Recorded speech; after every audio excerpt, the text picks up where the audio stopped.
Bonjour et bienvenue dans votre émission Les Intemporels sur RTV. Dans Beauté Plurielle, nous verrons comment prendre soin de nos cheveux cet hiver. Instant bien-être, Roxane Fernandez nous apprend à bien respirer pour bien dormir. À votre santé, nous verrons un court-métrage qui sensibilise sur le handicap. Culturez-vous, je vous propose un merveilleux concert de Noël. Et dans la rubrique portrait, je vous présente notre chère invitée, Philly Keita Gassama, fondatrice d'un organisme de formation pour les élus et conseillère municipale à Champigny-sur-Marne. Bonjour Founé Diarra, merci de me recevoir. Bienvenue Philly. À présent, nous allons parler de nos cheveux, comment en prendre soin en hiver et comment les protéger.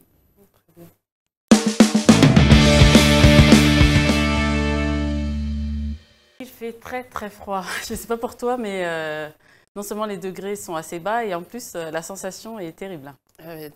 Vraiment, je n'ai même pas de mots. Plus et nos cheveux en plus en pâtissent. Alors, je vais vous donner quelques conseils pour pouvoir protéger nos cheveux en hiver. Ce sont des petites astuces très simples, comme par exemple utiliser des shampoings sans sulfate. Je ne sais pas ce qu'il en est pour toi. Ah, je suis déjà dedans. J'ai quelqu'un qui m'a donné beaucoup de conseils sur des gammes à utiliser, des produits. Quelqu'un qui tient un concept store d'ailleurs. Donc, je suis vraiment sensibilisée sur cette question. Très bien. Voilà, donc shampoing sans sulfate, c'est très important puisque le sulfate assèche nos cheveux, surtout quand on a les cheveux bouclés, à crépus, frisés, etc. Donc, plus les cheveux sont frisés, texturés et plus ils sont fragiles. Donc, utiliser des shampoings sans sulfate. Également, utiliser un foulard en soie ou un bonnet pour dormir la nuit. Et oui, très important parce que le frottement des cheveux sur l'oreiller crée de l'électricité statique et casse les pointes, tout simplement. Donc c'est important de dormir la nuit avec un foulard en satin ou un bonnet que vous pouvez trouver dans les commerces en satin également. Il faut aussi privilégier les soins, les multiplier. Voilà, c'est pareil, en hiver et en été, ce sont des saisons assez fortes et les cheveux sont fragilisés à ce moment-là. Donc les bains d'huile. Donc, je recommande le beurre de karité. Est-ce que tu as l'habitude d'en utiliser? Ah oui, le beurre de karité pour la peau, pour les cheveux. Oui. Et l'huile d'olive aussi. Oui, l'huile d'olive, voilà, c'est ça. C'est deux éléments qui sont vraiment importants à avoir chez soi. Le beurre de karité en bain d'huile, vous faites légèrement fondre au bain-marie et vous appliquez sur les cheveux. Vous laissez poser 1 heure, vous faites votre shampoing et vos cheveux seront beaucoup plus doux, beaucoup plus nourris. Vous pouvez faire la même chose avec l'huile d'olive. Et si vraiment vous avez les pointes très très très sèches, vous pouvez utiliser un petit film plastique, envelopper la pointe de vos cheveux à l'intérieur de ce film avec de l'huile ou du beurre de karité.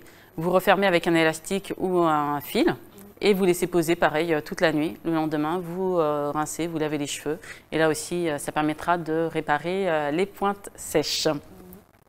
Également, évitez de se lâcher les cheveux en hiver, de les laisser sur le manteau, parce qu'on a tendance à vouloir les lâcher beaucoup. Et du coup, ça crée pareil de l'électricité statique et ça abîme les cheveux. Donc c'est pour ça que les cheveux sont souvent très très abîmés en hiver. Si vous portez également le foulard, le voile ou autre, très important aussi de protéger les cheveux à l'intérieur avec un bonnet en satin ou un foulard en satin.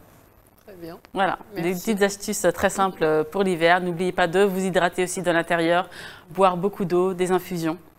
Parce que vous aurez beau soigner vos cheveux de l'extérieur, mais si de l'intérieur vous ne faites rien, forcément vous ne verrez pas d'effet. Donc boire beaucoup d'eau, beaucoup d'infusions, des soupes, et pour se faire du bien à l'intérieur, et cela se verra à l'extérieur. Très bien, merci pour tous ces précieux conseils. Je t'en prie, avec plaisir. Alors, comment tu dors Comment tu respires avant de dormir? Est-ce que tu prends un petit temps pour te relaxer ou tu vas te coucher et tu dors directement? Alors moi, pour me relaxer, j'aime bien prendre un livre. Oui. Voilà, la lecture, ça me relaxe. Et j'ai un tapis champ de fleurs aussi, parce que j'ai mal au dos. Et c'est 2 en 1. Non seulement ça soulage les douleurs de dos, et en plus, ça fait comme des points d'acupression et ça détend. Ah d'accord, mais je ne connaissais pas. Alors là, nous allons voir dans la rubrique Instant Bien-être les conseils de Roxane Fernandez, Click to be Relax, pour bien respirer avant de dormir. Respiration 4-7-8, appelée aussi souffle de détente. Moi, je l'utilise beaucoup, que ce soit en mode perso ou chez mes clients. À la base, je suis pas du tout stressée et en plus je déteste ça. Par contre, bizarrement, au moment de dormir, et ben ça cogite beaucoup là-haut. J'ai chaud, j'arrête pas de bouger dans mon lit, je sens que mon cœur s'accélère, je suis beaucoup plus excitée. Pas de la manière dont vous croyez évidemment. Et c'est là qu'intervient cette fameuse respiration 4-7-8. Cette respiration a été élaborée par le docteur Andrew Weil de l'université d'Harvard, dont l'objectif est de ramener un état de calme propice au sommeil. C'est une méthode très puissante qui va vous aider à vous endormir beaucoup plus facilement. Alors déjà, c'est très proche de la méditation en pleine conscience, c'est-à-dire qu'on va se focaliser sur notre respiration et on va se concentrer aussi à compter. Et en plus, cette respiration qui demande d'inspirer, de retenir l'air et d'expirer procure beaucoup plus d'oxygène qu'une respiration normale au système nerveux parasympathique qui est sursollicité en période de stress. En gros, vous allez shooter votre cerveau. Alors pour ma part, quand je fais cette respiration, je dors pas tout de suite, mais cette respiration me fait beaucoup bâiller et je sens aussi mon corps se relâcher et généralement je m'endors dans les 10 minutes qui suivent. Allez, je vous propose maintenant d'essayer. Installez-vous dans une position confortable, assis si vous souhaitez juste vous détendre, ou allongé si vous souhaitez dormir. Touchez votre palais du bout de la langue derrière les incisives supérieures. Prenez une grande inspiration et à l'expiration, videz vos poumons en expirant par la bouche. Maintenant, inspirez doucement par le nez en fermant la bouche et en comptant jusqu'à 4. Retenez votre souffle en comptant jusqu'à 7. Et expirez fort par la bouche en comptant jusqu'à 8. Je vais maintenant vous guider. Inspirez doucement par le nez. Retenez votre souffle.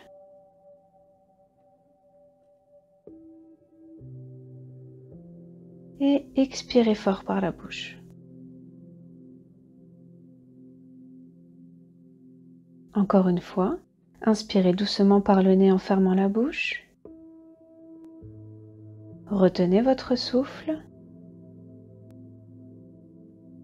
et expirez fort par la bouche.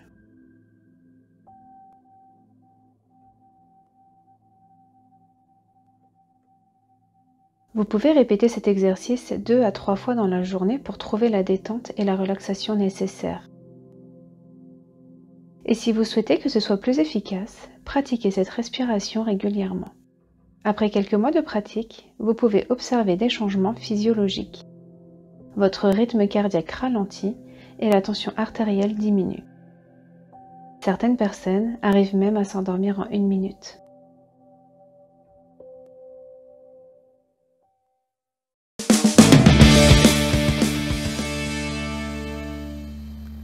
Merci Roxane Fernandez pour ces précieux conseils, encore une fois. Bien respirer avant de dormir. Et est-ce que tu vas les pratiquer, ces conseils? Oui, je vais essayer et je vais aussi essayer sur mes enfants. Oui. C'est un très bon exercice. On l'a fait pendant qu'on regardait la vidéo et c'est vrai que ça fait un peu bâiller.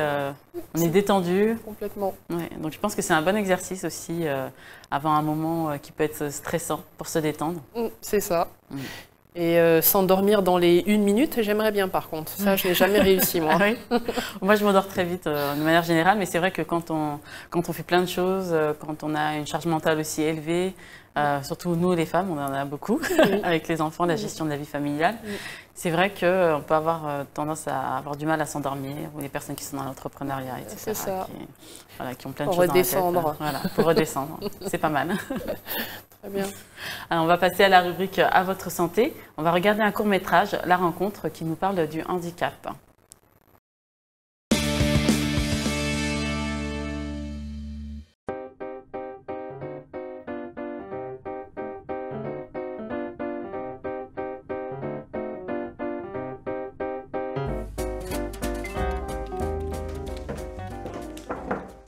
T'as cherché à me joindre?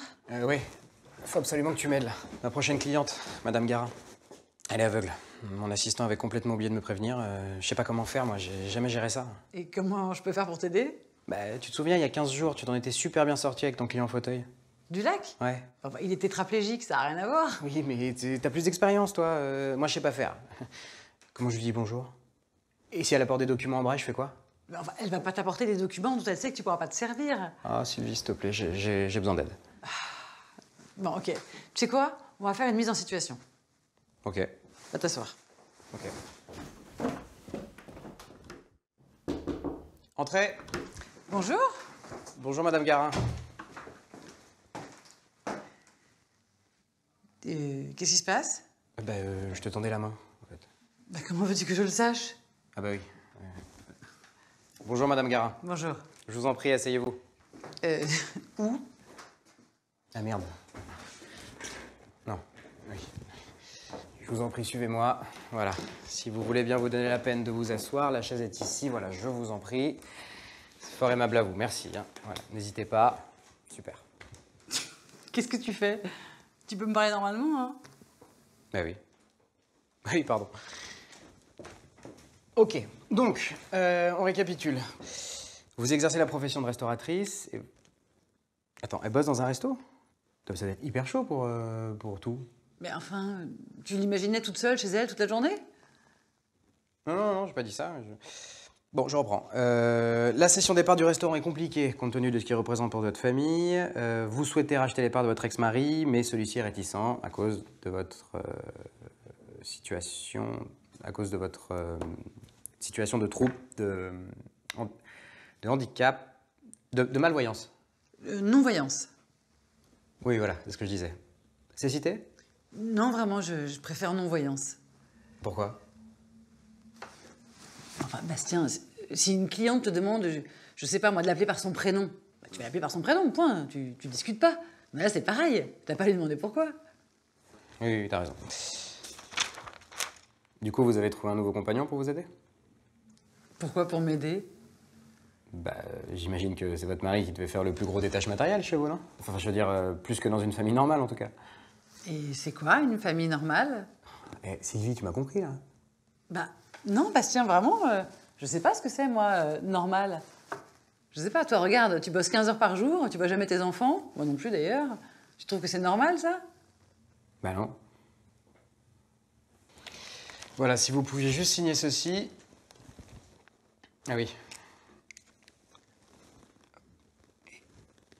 Ici.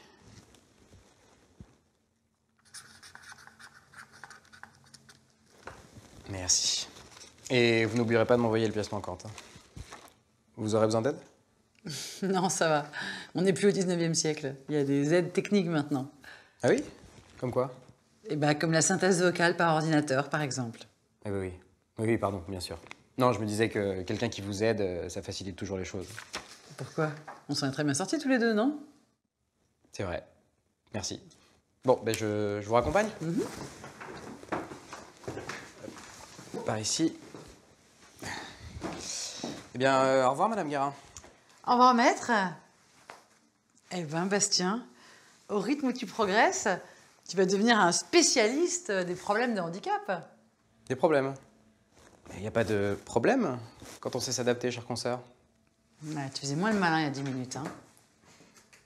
Bon, c'est parfait, Madame Garin. Je crois qu'on a fait le tour. On se revoit dans 2 semaines pour faire le point. Je peux vous proposer vendredi 17 mai, 15h. Ah, vous avez besoin que je vous le note? Ajoute dans le calendrier au vendredi 17 mai à 15h, rendez-vous avocat. C'est fait. Rendez-vous avocat a bien été ajouté dans votre calendrier le vendredi 17 mai à 15h. Ce ne sera pas nécessaire, merci beaucoup.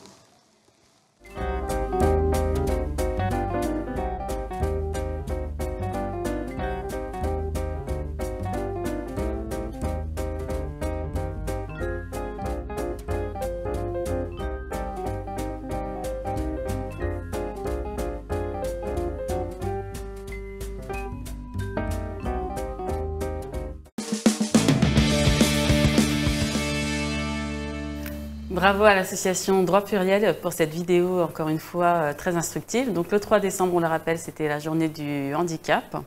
Et on aime mettre en avant ces initiatives dans l'émission Les Intemporels. Est-ce que dans tes fonctions, tu as été amenée à rencontrer des personnes handicapées? Oui, effectivement, il y a le handicap mental, mais surtout le handicap physique, notamment des personnes en fauteuil roulant. Quand je les ai reçus lors d'une permanence où là c'était accessible, pas de problème. Mais une fois j'ai un souvenir assez désagréable, c'était une personne qui venait pour un mariage et pour accéder à la salle des mariages, c'est une vieille mairie, il y a des escaliers et il y avait un monte-personne et comme par hasard, le jour du mariage, le monte-personne ne fonctionnait pas. Là j'étais mal à l'aise, vraiment, et vraiment désolée pour les mariés et pour, je crois que c'était une grand-mère, la grand-mère qui venait assister. Bon, ils se sont débrouillés à plusieurs, à la portée, etc. Mais oui, ça devient voilà. difficile quand même. Et ça. Sinon, de manière générale, ça va quand j'ai été confrontée. On s'adapte. C'est la question de l'accessibilité. Voilà, on s'adapte peu à peu. C'est vrai. Et quand on regarde cette vidéo, on peut avoir...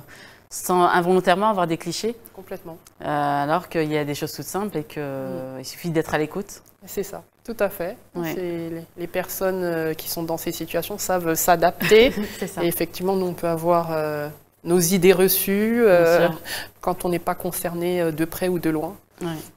Effectivement. D'ailleurs, j'aimerais bien rebondir sur la scène du restaurant où il s'étonne que Madame Guérin ait travaillé dans un restaurant. Et justement, j'ai testé il y a quelque temps le restaurant Dans le Noir. Il se situe au 51 rue Quincampoix dans le 4e arrondissement de Paris. Et c'est une expérience assez intéressante puisque quand on arrive dans le restaurant, on choisit un peu son menu gastronomique, en gros. C'est un menu surprise, donc s'il y a des particularités, si les personnes veulent manger vegan ou ont des allergies alimentaires, il faut les mentionner. Et dans ce restaurant, on vous sert un menu surprise. D'accord. Voilà. Et donc on avance un peu avec plusieurs personnes dans le noir. Dans le noir, on est placé et donc on est vraiment, on est obligé d'être à l'écoute en fait du serveur. Et les serveurs sont des non-voyants aussi. D'accord. Voilà. Donc l'expérience est assez intéressante.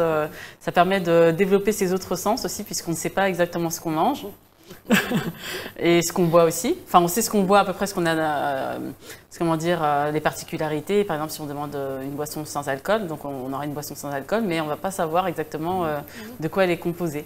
Donc c'est assez intéressant. Et à la fin, on nous présente en images et les plats qu'on a dégustés. Avec les ingrédients, donc c'est assez surprenant parce que parfois on pense avoir mangé une chose alors que c'est pas ça. Voilà, donc belle expérience. En tout cas, je vous invite vraiment à vivre et ça permet aussi de rencontrer des personnes sans les voir. Voilà, de rencontrer des personnes puisqu'on vous met à une table de 6 et vous connaissez personne. D'accord. Enfin, vous connaissez les personnes avec qui vous êtes venus, mais sinon vous ne connaissez pas forcément les autres personnes. Et ça permet de créer des échanges assez riches. Voilà. J'imagine. Je vais noter l'adresse et je testerai. Voilà. Bonne expérience en tout cas pour ma part. Alors, est-ce que tu sais qu'en France, il y a 1,7 million de personnes malvoyantes, quand même? 1,7 million de personnes pas malvoyantes et 207 000 personnes qui sont vraiment aveugles. Et une personne aveugle naît toutes les 15 heures. D'accord. Donc, voilà. Non, je n'avais pas ce chiffre. Voilà, donc c'est des chiffres importants qui sont tristes, mais beaucoup de choses sont mises en place pour pouvoir aider ces personnes à vivre dans la société et pour qu'elles puissent devenir autonomes. Très bien. Alors, nous sommes dans la période de Noël. Oui, les fêtes. Les fêtes de Noël. Et je suis ravie de vous proposer un petit extrait du dernier concert de Noël que j'ai proposé très récemment.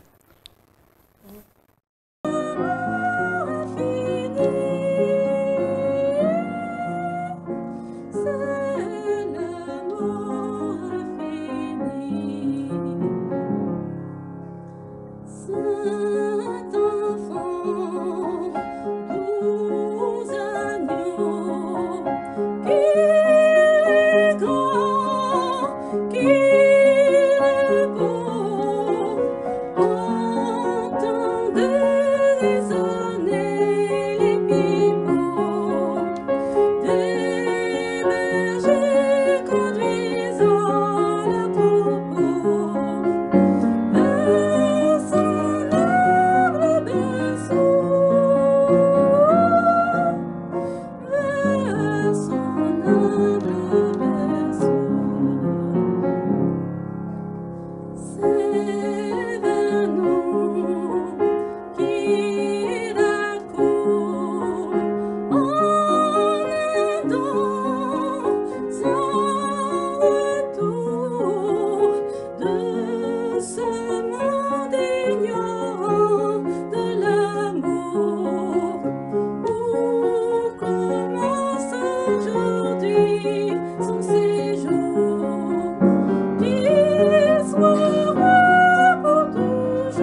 Et voilà, est-ce que ces chants de Noël t'ont replongé en enfance? Ah oui, complètement.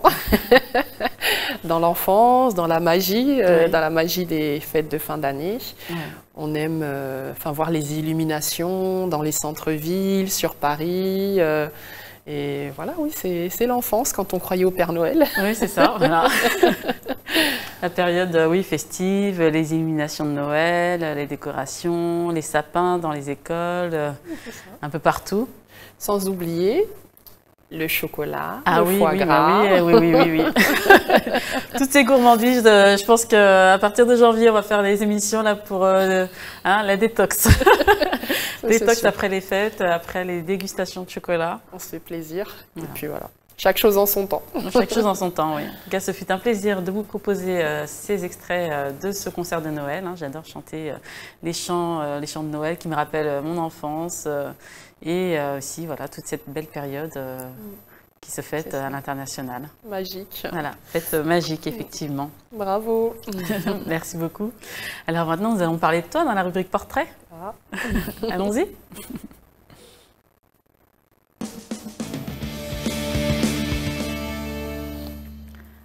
Alors, Feli Keita Gassama, tu es conseillère municipale dans le 94 dans la ville de Champigny-sur-Marne et tu as créé un organisme de formation pour les élus. Tout à fait. Alors, la présentation, donc, je suis originaire donc, de Champigny-sur-Marne et je suis originaire d'un grand quartier qui s'appelle le Bois-l'Abbé, environ 10 000 habitants.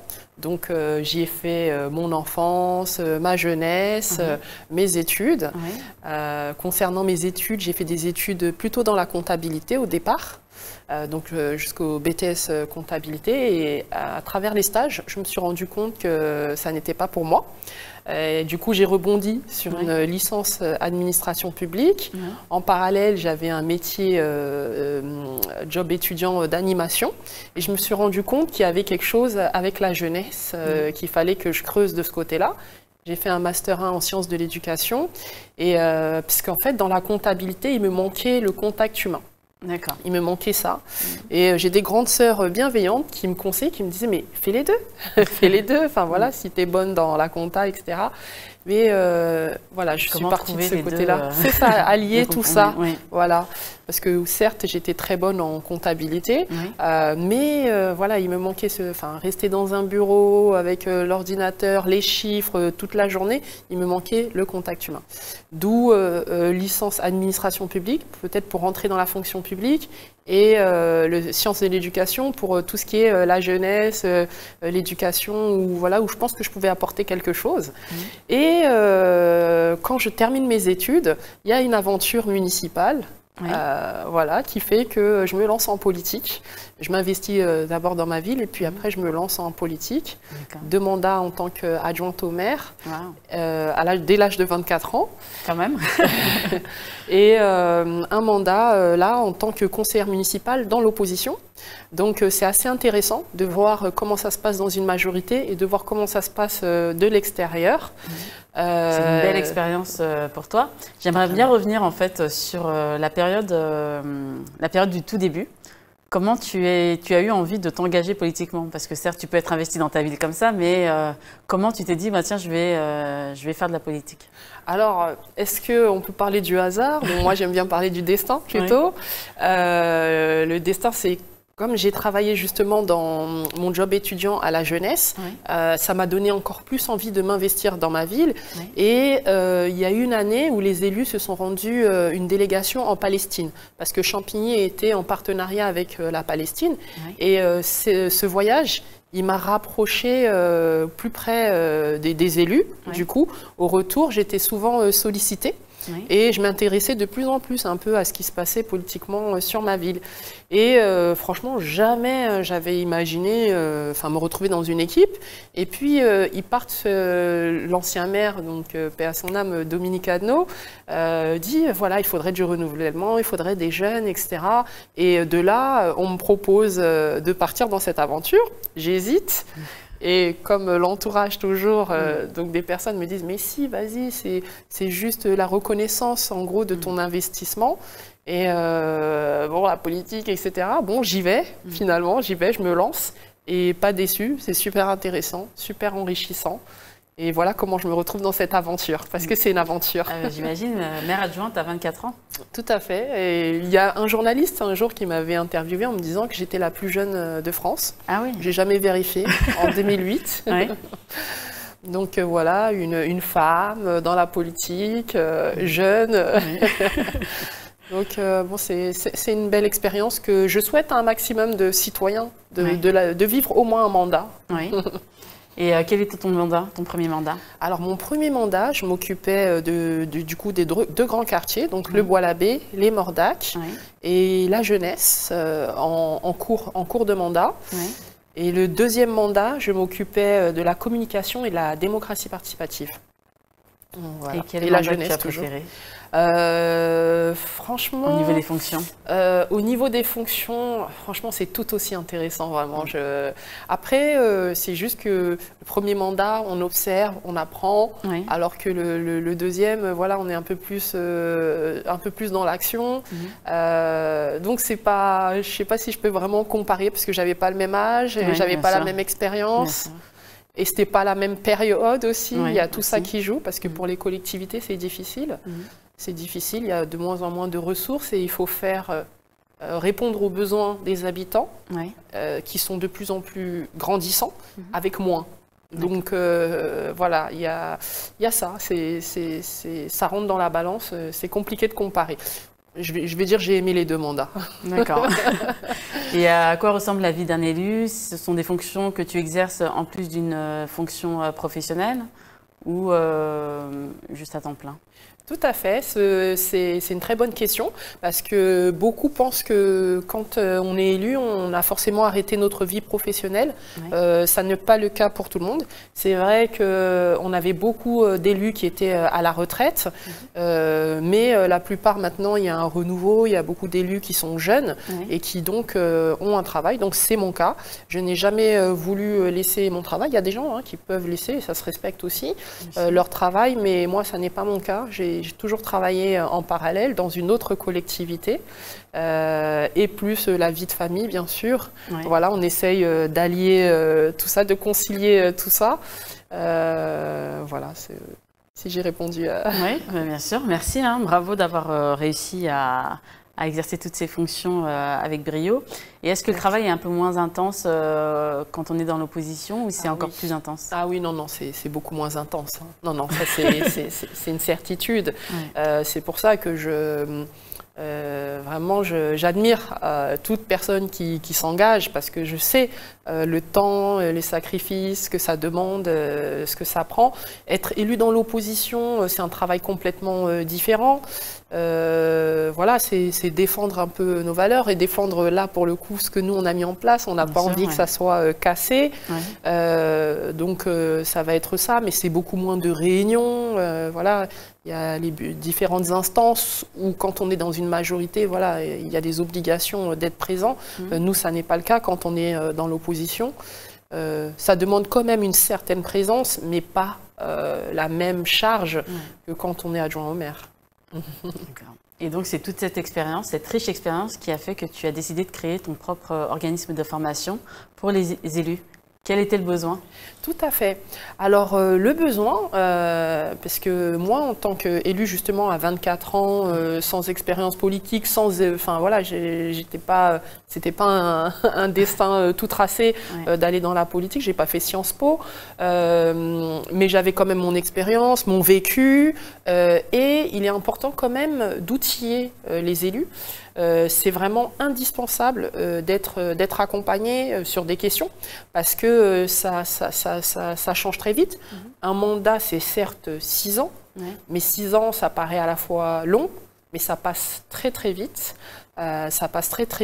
Et du coup, voilà, l'idée c'est vraiment d'accompagner, de donner des outils, de servir. Voilà, je suis un appui, je suis un outil. Servez-vous de mon expérience, servez-vous de mon expertise. Après, il n'y a pas de mode d'emploi pour telle ou telle collectivité, mais en tout cas, moi j'ai envie de dire aux élus, attention, sortez la tête du guidon, parce que quand on est dans un mandat, on est focus, la tête dans le guidon, et on prend peut-être pas assez des fois de hauteur. Et moi, j'ai envie de dire aux décisionnaires politiques, en tout cas au niveau local, que je suis là, que voilà, appuyez-vous sur moi, appuyez-vous sur mon expertise. Le peu que je peux vous apporter, je vous l'apporterai. Et voilà pourquoi je pense que c'est nécessaire. Et moi, je propose vraiment sous forme de séminaire aussi, pour créer aussi de la cohésion, de se poser un peu... collectivement, et le week-end ça manquait. Le week-end ça manquait, donc moi je me tiens disponible aussi les week-ends. Parce que quand on est élu et salarié, c'est un peu difficile d'avoir du temps. Voilà, d'avoir le temps de se former dans la semaine. Et moi, je propose éventuellement aussi les week-ends. Très bien. Donc, ce sont des formations que tu as proposées en présentiel, en ligne, en groupe aussi?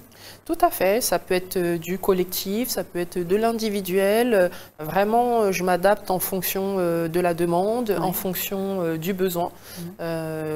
C'est vrai que j'ai une préférence pour le présentiel, voilà, pour transmettre un maximum de choses. Mais encore une fois, je m'adapte parce que l'élu qui a besoin de se former, mais qui n'arrive pas à prendre le temps pour aller en présentiel, bien sûr, je m'adapterai à ses besoins. C'est bien de pouvoir s'adapter. Est-ce que tu as des dates déjà prévues pour des formations de groupe ou c'est en cours? Tout à fait, j'ai quelques dates, notamment sur la démocratie participative, la participation citoyenne. D'accord. Donc voilà, il y a d'autres rendez-vous qui sont fixés en cours pour caler sur la politique de la jeunesse. Voilà, ça c'est mon préféré. Donc voilà, c'est en cours. D'accord.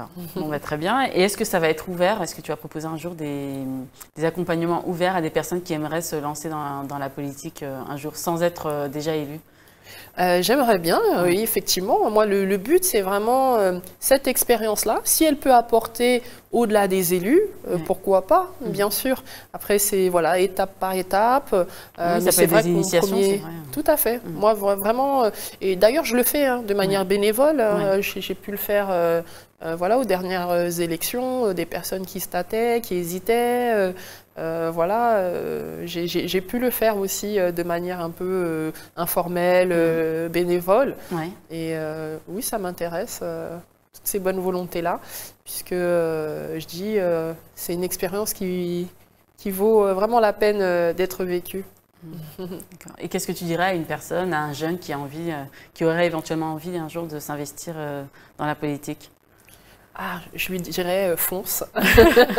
Fonce. Pourquoi tu as envie de te lancer aussi dans la politique? Puisque je dis ça parce qu'il y a quelques jours, j'étais dans mon collège et il y a un élève, la première question qu'il m'a posée, c'est combien vous gagnez? C'était ton ancien collège et tu as été invitée? Tout à fait, j'ai été invitée dans mon ancien collège. Et il y a un des élèves du coup qui m'a dit combien vous gagnez? Ah oui, d'accord. La première question, j'ai dit bon, on ne s'engage pas forcément en politique pour l'argent, c'est pas pour l'argent. D'ailleurs, beaucoup des fois ont laissé leur métier dans le privé où ils gagneraient beaucoup plus que dans la politique et surtout au niveau municipal. C'est pas du tout là où voilà. Je lui ai répondu quand même en toute transparence, mais du coup il a dit ah bon, il était un peu déçu. Il était un peu déçu, oui, parce que voilà. Du coup, c'est vraiment servir le public, quoi, servir sa ville. Avoir une vision et à partir de là, oui, vas-y, fonce, pas d'hésitation à avoir, investissez-vous et puis après, même si vous n'êtes pas élu, il y a d'autres manières de s'investir de manière citoyenne dans sa collectivité. C'est étape par étape. D'accord. Très bien. Où est-ce qu'on peut te retrouver, suivre ton actualité, pouvoir s'inscrire aussi à tes formations, tes accompagnements?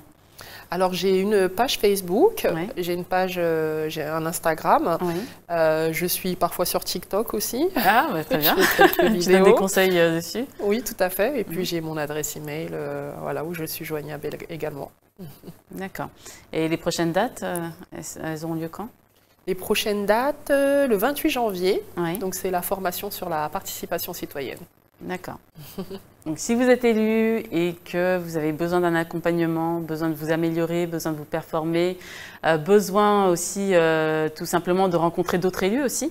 Tout à fait. Voilà. N'hésitez pas à vous inscrire à la formation de Phili Keita Gassama, qui se fera une joie de vous accueillir, de vous accompagner et tout simplement à évoluer. Tout à fait. Merci. Avec plaisir. Il n'y a rien de mieux aussi de bénéficier des partages d'expériences de manière générale. C'est très important et ça évite de passer par certains pièges qu'on peut rencontrer dans la vie courante, dans la vie professionnelle ou autre. Donc c'est important vraiment de se faire accompagner, d'évoluer parce qu'on ne finit jamais d'apprendre et de progresser. Tout à fait. C'est très bien dit.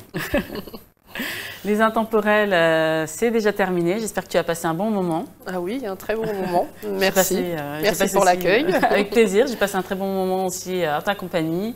On a appris plein de choses. Oui, plein de choses intéressantes. Bravo aussi pour tout ton parcours, pour tout ce que tu fais, pour toutes les aides que tu apportes aux personnes qui en ont besoin et plein de succès à toi dans ce nouveau projet et pour tout le reste. Merci bien. À la semaine prochaine. Au revoir.